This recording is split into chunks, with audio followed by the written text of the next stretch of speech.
During a long but productive, good-natured council meeting, the councillors together decided on the budget for 2015-2016.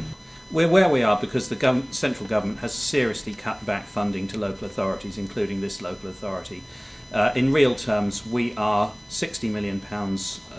We're down to the tune of £60 million. There's been a cut of about £33 million to the funding we receive. Costs have increased by about £30 million, and hence we have a lot less money to play with as we go forward.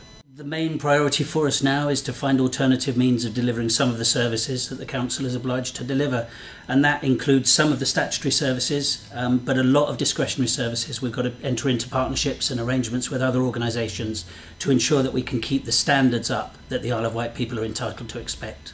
The position we're in is that we're having to look at the priorities that we must accord with. We've rationalised those priorities, so we look particularly at the vulnerable in society, children, tourism and the economy, and also, of course, in the situation we're in, the best use of the resources we've got.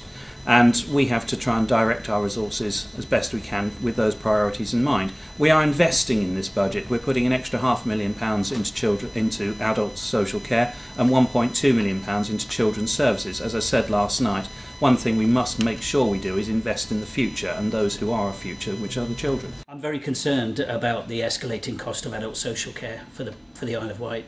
As you know, our demographic, we have an elderly population here.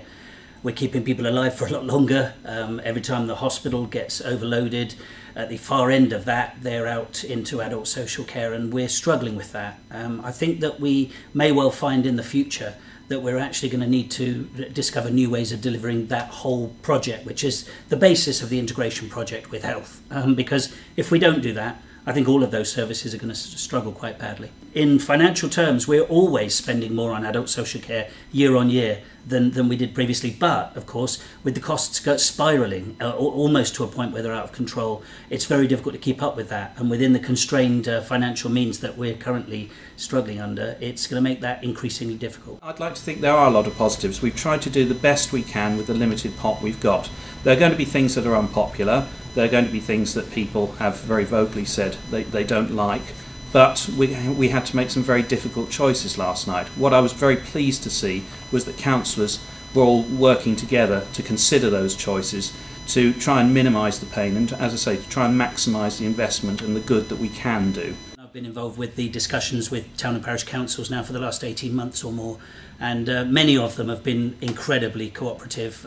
Lots of them increased their precept quite significantly, and of course they're going to get the rap for that from their public, but we have to just find some new ways of generating revenue. That's absolutely crucial to us, and with the cap on council tax, of course, at 1.99, short of a referendum, we weren't in any position to do that. The message, I think, is getting out there more clearly, the difficult position we're in, and if people want to save services they value, they can't always rely on the council to do that because of the priorities we set. There are some things we have to do, therefore other things that we don't necessarily have to do are potentially at risk. But that's where town and parish councils can come in and perform a very valuable function for the communities in taking on matters.